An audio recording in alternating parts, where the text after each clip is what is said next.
રાજકોટની મારવાડી યુનિવર્સિટી અને અનેક ખાનગી યુનિવર્સિટીઓ છે કે જેમાં આફ્રિકા ખંડના વિદેશી વિદ્યાર્થીઓ અભ્યાસ કરી રહ્યા છે। આ વિદેશી વિદ્યાર્થીઓ અભ્યાસ કરતા અનૈતિક પ્રવૃત્તિઓ, સામાજિક દૂષણ, નશાખોરી સેવનો કરી રહ્યા છે, જેને લીધે આજુબાજુના ગામ લોકોને અને રાજકોટ શહેરની અંદર અનેક વિસ્તારોમાં સામાન્ય લોકો ખૂબ ત્રસ્ત છે। આખા રાજકોટને ખબર છે કે આ વિદેશી વિદ્યાર્થીઓ શું અનૈતિક પ્રવૃત્તિ કરી રહી છે। ઇન્સ્ટાગ્રામની અંદર, ટેલિગ્રામની અંદર, ખાસ એપ્લિકેશનોની અંદર વિદેશી વિદ્યાર્થીઓ દેહ વ્યાપાર ખુલ્લેઆમ કરી રહ્યા છે। રાજકોટની બસ સ્ટેશન વિસ્તારની અંદર માધાપર ચોકડીની આજુબાજુમાં બેડી, ગૌરીદલા અને રતનપર ગામની અંદર મકાન ભાડે રાખીને દેહ વ્યાપાર ખુલ્લેઆમ કરી રહ્યા છે।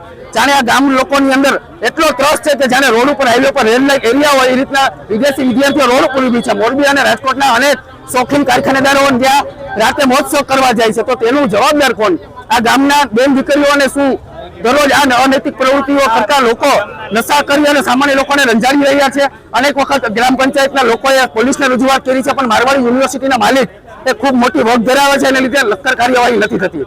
આ ખાનગી યુનિવર્સિટીઓ પોતાના સ્વાર્થ માટે, ઊંચા રેન્ક લેવા માટે લેક અને એનઆઈએફની અંદર રેન્ક અને ઇન્ટરનેશનલ વિદ્યાર્થીઓને લઈ આવે છે।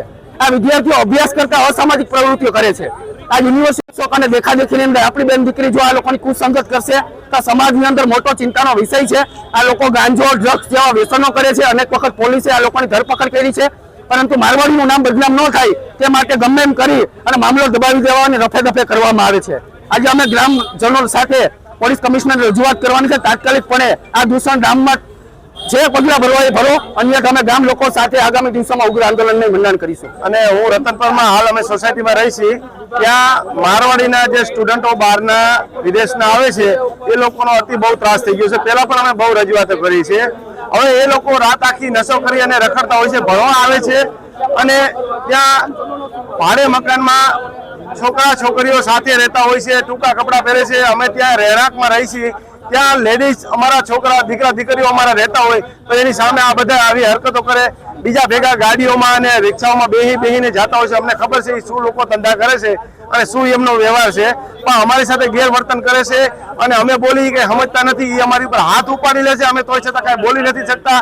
આજે એના માટે જવું પડે। ગઈકાલે એક બનાવ બન્યો, અમારે એક ભાઈની આંખ જરાક રહી ગઈ, એમને આંખમાં લાગી ગયું, લોહી જામી ગયું અને કાંઈ વાતમાં નહોતું, નાની એવી વાતમાં એ લોકોએ એવો વ્યવહાર કર્યો કે તમે અમારો વિડીયો ઉતારો છો એમ કરી અમે એને ચેક કરાયો મોબાઈલ, એમાં વિડીયો ન મળ્યો તો પોલીસ સ્ટેશને જઈને એ લોકોએ અમે ફરિયાદ કરી, પોલીસ બોલાવી, એ લોકો એમ કીધું કે આ લોકો મને છેડતી કરે છે। અમે આર્મી રિટાયર્ડ છીએ 3 અને અમારી ઉપર એવો આરોપ લગાવ્યો। પછી અમે અહીંયા આગળ કેસનું સમાધાન કર્યું, પણ આવો બનાવ આગળ ન બને એટલે અમારી એ જ રજૂઆત છે કે એમને મારવાડીની અંદર સુવિધા કરો, એમને અહીંયા આગળ અમારા ગામમાં અથવા અમારી સોસાયટીઓમાં રહેવા માટે મકાન ભાડે એમાં બહાર રહેવાની પરમિશન ન આપે।